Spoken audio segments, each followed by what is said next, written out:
ஸல்லல்லாஹு அலைஹி வஸல்லம் ஒரு நபித்தோழரை பார்க்கிறார்கள். பள்ளியில் தொழுகை அல்லாத நேரத்தில் அவரை பார்த்து கேட்டார்கள், ஏன் தோழரே பள்ளிக்கு வந்திருக்கிறாய் இந்த நேரத்தில்? அவர் சொன்னார், யா ரசூலல்லாஹ், கடன், யா ரசூலல்லாஹ், கவலைகள், உள்ளம் நிரம்பி இருக்கிறது அல்லாஹ்வின் தூதரே. அல்லாஹ்வுடைய தூதர் ஸல்லல்லாஹு அலைஹி வஸல்லம் சொன்னார்கள், நான் உனக்கு ஒரு துஆவை சொல்லித் தருகிறேன், அதை நீ ஓதினால் அல்லாஹ் ரப்புல் ஆலமீன் உனக்கு இந்த சோதனைகளில் இருந்து வெளியேறக்கூடிய வாய்ப்பை அல்லாஹ் ரப்புல் ஆலமீன் உனக்கு தருவான். என்ன அல்லாஹ்வின் தூதரே அந்த பிரார்த்தனை? அல்லாஹும்ம இன்னி அஊது பிக மினல் ஹம்மி வல் ஹஸன், அல்லாஹும்ம இன்னி அஊது பிக மினல் ஹம்மி வல் ஹஸன். யா அல்லாஹ், என்னுடைய துக்கம், என்னுடைய எதிர்காலம் என்ன ஆகப் போகிறது, நான் எதை நோக்கி செல்லப் போகிறேன், என்னுடைய வருமானம் என்ன ஆகப் போகிறது, இவ்வளவு கஷ்ட இழப்புகளை சந்தித்து விட்டேனே, இனிமேல் என்ன ஆகப் போகிறது என்ற கவலையில் இருந்தால், யா அல்லாஹ், அந்த துக்கத்தை நீக்கு யா அல்லாஹ். எதிர்கால கவலைகளை பற்றிய கவலையை உள்ளத்திலிருந்து நீக்கு யா அல்லாஹ். வல் ஹஸன், என்னுடைய முன்னால் நான் செய்த பாவங்கள், முன்னால் என் வாழ்க்கையில் நடந்த நிலைகள், நான் சந்தித்த இழப்புகள், அதனால் என் உள்ளம் துவண்டிருக்கிறது. எதிர்காலத்தை பற்றியும் கடந்த காலத்தில் நான் செய்ததை பற்றியும் என்னுடைய உள்ளம் கவலை கொண்டு நடக்க முடியாமல், நகர முடியாமல் இருக்கிறேன் யா அல்லாஹ். அதை நீக்கு யா அல்லாஹ். எதிர்காலத்தை பற்றிய கவலையை நீக்கு, கடந்த காலத்தை பற்றிய நினைவுகளை நீக்கு, இனிமேல் வாழக்கூடிய வாழ்க்கையை சரிபடுத்து என்று இறைவனை அழைப்பான். அல்லாஹும்ம இன்னி அஊது பிக மினல் ஹம்மி வல் ஹஸன் வ அஊது பிக மினல் அஜ்ஸி வல் கஸல். யா அல்லாஹ், இயலாமை, என்னால் இனிமேல் என்ன செய்ய முடியும், என்ன இருக்கிறது என்னிடத்தில், எதை கொண்டு சொல்லுவேன் என்ற பயம், இயலாமை என்னிடத்தில் இருக்கிறது. யா அல்லாஹ், கசல், சோம்பேறித்தனத்தால் சோம்பலில் இருக்கிறேன், என்னால் முடியும் யா அல்லாஹ், ஆனால் எழ முடியவில்லை, என்னால் இந்த சோதனைகளை கடக்க முடியவில்லை, என்னிடத்திலே தைரியம் இல்லை யா அல்லாஹ், தைரியத்தை கொடு, அதை செய்து முடிக்கக்கூடிய உறுதியை கொடு. வஅஊது பிக மினல் அஜ்ஸி வல் கஸல் வஅஊது பிக மினல் ஜுப்னி வல் புகுல். யா அல்லாஹ், கஞ்சத்தனத்தை விட்டும், யா அல்லாஹ், கோழைத்தனத்தை விட்டும், யா அல்லாஹ், கடன் என்னை மிகைப்பதை விட்டும், மனிதர்கள் என்னை ஆக்கிரமிப்பதை விட்டும் என்னை பாதுகாத்து விடு யா அல்லாஹ். இந்த அல்லாஹ்வுடைய தூதர் ஸல்லல்லாஹு அலைஹி வஸல்லம் அந்த துஆவை அந்த தோழருக்கு கற்றுக் கொடுத்தார்கள்.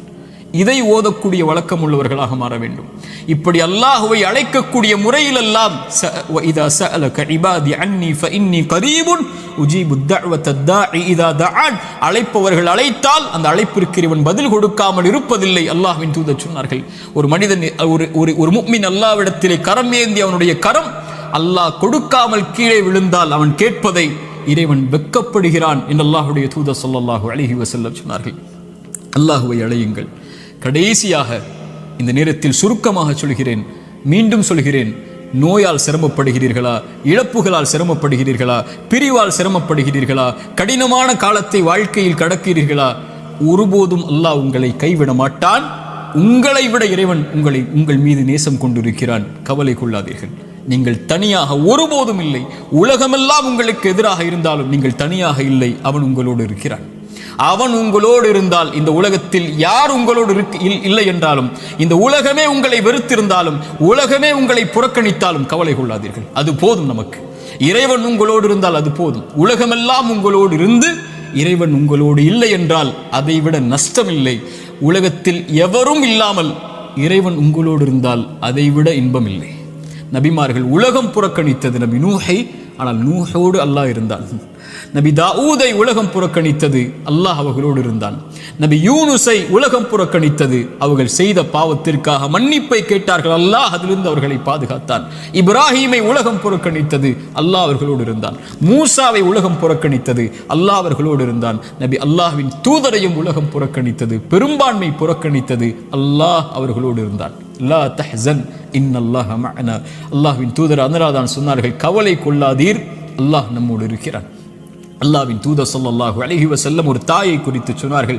போர்க்களத்தில் காணாமல் போய் கிடைத்த ஒரு குழந்தையை ஒரு தாய் தேடி வரும்போது அல்லாஹ்வுடைய தூதர் அதை எடுத்து கொடுக்கும் போது, அந்த தாய் அந்த குழந்தையை வாங்கி கட்டி அணைத்து அதற்கு உணவை கொடுக்கும் போது அல்லாஹ்வின் தூதர் நபித்தோழர்களை பார்த்து கேட்டார்கள், இந்த தாய் இந்த குழந்தையை நெருப்பில் வீசுவாளா? அந்த குழந்தை படக்கூடிய சிரமத்தை கஷ்டமாக உணர்ந்த அந்த தாய், தன் உயிர் போய் கிடைத்த வந்த மகிழ்ச்சியில் இந்த வாழக்கூடிய இந்த தாய் இந்த குழந்தையை நெருப்பில் வீசுவாளா? தன்னோடு வந்துவிட்ட அந்த குழந்தையை எப்படி நெருப்பில் வீசுவாள்? அல்லாஹ் இந்த குழந்தைக்கு இந்த தாய் காட்டக்கூடிய அன்பை விட அல்லாஹ் அவனுடைய அடியார்கள் மீது இரக்கம் உள்ளவன். அல்லாஹ் அக்பர். ஒரு அறிஞர் அழகாக சொல்லுவார், யா அல்லாஹ், அல்லாஹ்வை அழைத்து சொல்லுவார், யா அல்லாஹ், என் தாயை விட என் மீது இரக்கம் காட்டக்கூடியவன் நீ. என் தாய் நான் சிரமப்படுவதை, என் தாய் நான் நோயில் வாடுவதை, என் தாய் நான் கடனில் இருப்பதை, கடனால் கஷ்டப்படுவதை, என் தாய் என் செல்வ இழப்புகளில் கஷ்டப்படுவதை, என் தாய் என்னுடைய இழப்புகளில், பிரிவில், நோயில், சிரமங்களில், சோதனையில் கஷ்டப்படுவதை விரும்ப மாட்டாள். என் தாயை விட என் மீது இரக்கம் உள்ள நீயும் விரும்ப மாட்டாயா அல்லாஹ், அதை எனக்கு இரக்கம் காட்டு, இந்த சோதனையை நீக்கென்று அல்லாஹ்வை அழைப்பார்கள் அறிஞர்கள் இந்த ஹதீஸை கொண்டு. அல்லாஹு அக்பர். அல்லாஹ் உங்களை ஒருபோதும் கைவிட மாட்டான். அல்லாஹ் உங்களை ஒருபோதும் பிரிந்து விட மாட்டான். அல்லாஹுவின் பக்கம் வந்து விட்டால் அல்லாஹ் உங்களை ஒருபோதும் வேதனை அடைவதை, உங்கள் கண்கள் கண்ணீர் வடிப்பதை, உங்கள் உள்ளம் நெருக்கமாகுவதை, உங்கள் உள்ளம் உடைக்கப்படுவதை இறைவன் ஒருபோதும் பார்த்து கொண்டிருக்க மாட்டான். ஆனால் கடைசியாக சோதனைகள் இறைவனின் புறத்திலிருந்து வருகிறது. ஆம், ஆனால் ஒருவருக்கு சோதனை நன்மையாக வரும், ஒருவருக்கு சோதனை தண்டனையாக வரும். நபிமார்களுக்கு சோதனை வந்தது என்று சொன்னேன். எல்லா நபிமார்களுக்கும் சோதனை வந்தது. அந்த சோதனைகள் அவர்களை தூய்மைப்படுத்துவதற்காக, அவர்களை சுத்தப்படுத்துவதற்காக, அவர்களுடைய அந்தஸ்தை அல்லாஹ்விடத்திலே உயர்த்துவதற்காக, ஈமானில் அவர்களை உறுதிப்படுத்துவதற்காக, எல்லாவற்றையும் கொண்டும், உலகத்தை கொண்டும், மார்க்கத்தை கொண்டும், தீனை கொண்டும் அல்லாஹ் சோதித்துக் கொண்டே இருந்தால் அவனின் பக்கம் அவர்களை நெருக்கமாக்கி, அவனின் பக்கம் அவர்களை நெருக்கமாக்கி கொண்டு வருவதற்காக. அது நிஅமா, அது அருள். அந்த சோதனை அருள். அல்லாஹ்வுடைய தூதர் ஸல்லல்லாஹு அலைஹி வஸல்லம் அவர்கள் சொன்னார்கள், உலகத்தில் அதிகமாக சோதிக்கப்பட்டவர்கள் யார் என்று கேட்கும்போது நபிமார்கள், அவர்களுக்கு பின்னால் வந்தவர்கள், அவர்களுக்கு பின்னால் வந்தவர்கள் என்று சொல்லிவிட்டு சொன்னார்கள், அல்லாஹ் ஒரு மனிதனுடைய மார்க்கத்திற்கு ஏற்ப அவனை சோதிப்பான். யா அல்லாஹ், அவனுடைய மார்க்கம் நிலையாக உறுதியாக இருந்தால் அந்த உறுதியோடு, அந்த நிலையோடு சோதனையும் உறுதியாகும். யா அல்லாஹ். மேலும் சொன்னார்கள், அவனுடைய மார்க்கம் எளிதாக இருந்தால் சோதனையும் அவனுக்கு எளிதாகும். ஆனால் இறைவன் நாடக்கூடிய அடியார்களை இறைவன் சோதனைகளை கொண்டு, சிரமங்களை கொண்டு நெருக்கமாக்கி கொண்டே இருப்பான், இந்த பூமியில் அவன் பாவம் இல்லாதவனாக நடக்கும் வரை. யா அல்லாஹ், இந்த ஹதீஸை எப்படி விவரிப்பது இந்த சிறிய நேரத்தில்? இன்ஷா அல்லாஹ் வாய்ப்புகள் வரும்போது இந்த ஹதீஸை விவரிக்கிறேன். அல்லாஹ் சோதனைகளை கொண்டு ஒரு மனிதனை பக்குவப்படுத்துவான், நிலைப்படுத்துவான், முன்னேற்றுவான். அவனுக்கு அடுத்த கட்டத்தை நோக்கி அவனுடைய வாழ்வை நகர்த்துவான். அவன் அதன் மீது நம்பிக்கை கொண்டிருப்பான். நலவு வந்தால் அல்ஹம்துலில்லாஹ், சோதனை வந்தாலும் அல்ஹம்துலில்லாஹ், அல்லாஹ்வை புகழ்வான், அல்லாஹ்விடத்திலே உதவி தேடுவான். இவன் முஃமின். ஆனால் பாவி, இறைவன் சோதனையை கொடுத்தால் அல்லாஹ்வை விட்டு விலகுவான், சோதனையை கொடுத்தால் பாவங்களை நோக்கி செல்லுவான், சோதனையை கொடுத்தால் இறைவனை மறந்து விடுவான். அது நலவின் சோதனையாக இருந்தாலும் பாவத்தின் சோதனையாக இருந்தாலும். இந்த குர்ஆனின் எச்சரிக்கை மிக்க இந்த வசனத்தை கேளுங்கள்.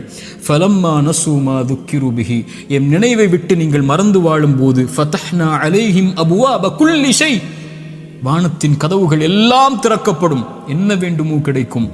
ஹத்தா இதா ஃபரிஹு மா ஊது, அல்லாஹ் கொடுத்ததை கொண்டு அவர்கள் நிம்மதியோடு வாழ்ந்து கொண்டிருக்கும் போது, அது சோதனை என்று அறியாத அந்த பாவிகளுக்கு அஹத்னாஹும் பக்ததன், திடீரென்று அல்லாஹ் பிடித்து அவர்களை நஷ்டவாளிகளாக மாற்றிவிடுவான். அல்லாஹ்வின் தூதர் ஸல்லல்லாஹு அலைஹி வஸல்லம் சொன்னார்கள், அடியானுக்கு அல்லாஹ் ஒரு சோதனையை இந்த உலகத்திலே விரைவுபடுத்துகிறான் என்றால் அவனுக்கு அல்லாஹ் ரப்புல் ஆலமீன் நலவை நாடுகிறான். அல்லாஹ் அவனுக்கு சோதனையை தாமதப்படுத்துகிறான் என்றால் பாவங்களின் காரணமாக நாளை மறுமையில் அவனுக்கு அல்லாஹ் ரப்புல் ஆலமீன் அதை கொடுப்பதற்கு அல்லாஹ் காத்திருக்கிறான். தீயதாக நல்லவருக்கு சோதனையை உலகத்திலேயே கொடுத்து அல்லாஹ் அவனை நெருக்கமாக்கி விடுவான். பாவியை விடுவான் அல்லது பிடிப்பான். பிடித்தாலும் விட்டாலும் அவன் அழிவது நிச்சயம். அல்லாஹ் ரப்புல் ஆலமீன் அப்படிப்பட்ட பாவங்களை விட்டு அல்லாஹ் எம்மை பாதுகாப்பானாக. நல்லவர்களுக்கு சோதனை அருள். அவர்கள் அனுபவிக்கக்கூடிய ஒவ்வொரு கண்ணீர் துளிக்கும், ஒவ்வொரு சிரமத்திற்கும், ஒவ்வொரு கவலைக்கும், ஒவ்வொரு துக்கத்திற்கும், ஒவ்வொரு அழைப்பிற்கும், அவர் காலில் ஒரு முள் தைத்தால் கூட அவர் படக்கூடிய இன்னலுக்கும் அல்லாஹ் பாவங்களை அழித்து கொண்டே இருப்பான். ரசூலுல்லாஹ் சொன்னார்கள் ஸல்லல்லாஹு அலைஹி வஸல்லம்.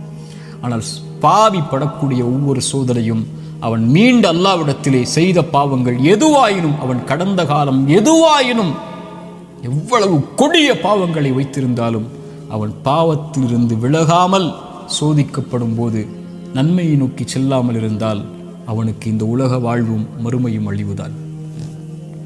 சோதிக்கப்பட்டால் உள்ளத்திடம் கேளுங்கள், நன்மையில் இருக்கிறாயா, பாவத்தில் இருக்கிறாயா? நன்மையில் இருந்தால் இது உனக்கு அருளின் சோதனை, முன்னேறு, வெளிச்சம் உனக்கு முன்னால் இருக்கிறது, நடந்து சென்று கொண்டே இரு, இந்த இருள் நீங்கிவிடும். இருளுக்கு பிறகு பகல், துன்பத்திற்கு பிறகு இன்பம், நோய்க்கு பிறகு சுகம். இப்படி உலகம் மாறி மாறி உனக்கு கொடுக்கும். ஓடிவிடு நன்மையை தேடி. வெளிச்சம் உன் வாழ்க்கையில் விரைவில் வரும், மிகப்பெரிய வெளிச்சமாக. நீ ஒரு மாதம் சிரமப்படுவாய், ஆனால் நீ கடக்க வேண்டிய இந்த மாதத்தை அல்லாஹ்வின் நம்பிக்கையில் நன்மையில் கடந்து விட்டால் நீ வருடம் முழுக்க நிம்மதியோடு இருப்பாய். 3 நாள் 4 நாட்கள் நோயில் சிரமப்பட்டால் கவலை கொள்ளாதே. அந்த நோயை அல்லாஹ்வின் நன்மைகளை எதிர்பார்த்து காரணிகளை எடுத்துக்கொண்டு களி. அல்லாஹ் உனக்கு அதற்கு பிறகு மிகப்பெரிய சுகத்தை வைத்திருக்கிறான். ஆனால் பாவத்தில் இவை அனைத்தையும் நீங்கள் சந்தித்தால், பாவம் உங்களிடத்திலே இருந்தால், யா அஹி யா உஹ்தி, என் தோழரே, என் சகோதரியே, அல்லாஹ்விற்காக அதை விடுங்கள். அல்லாஹ் உங்களை அரவணைக்க காத்து கொண்டிருக்கிறான். அவனை நோக்கி வந்து விடுங்கள். உங்கள் வாழ்வின் கவலைகள், பிரச்சனைகள், துன்பங்கள் இவை அனைத்தையும் இறைவன் நீக்கி விடுவான். அல்லாஹ் அப்படிப்பட்ட வாழ்வை எமக்கு தரட்டும். அல்லாஹ் இந்த அறிவுரை எனக்கும் உங்களுக்கும் அறிவுரையாக்கட்டும். இதன் மூலமாக என்னுடைய வாழ்வை இறைவன் செழிப்பாக்கட்டும்.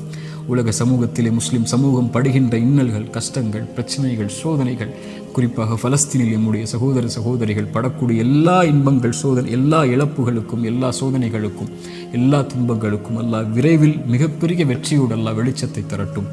அகூலு கௌலி ஹாதா அஸ்தக்ஃபிருல்லாஹ் லீ வலக்கும்.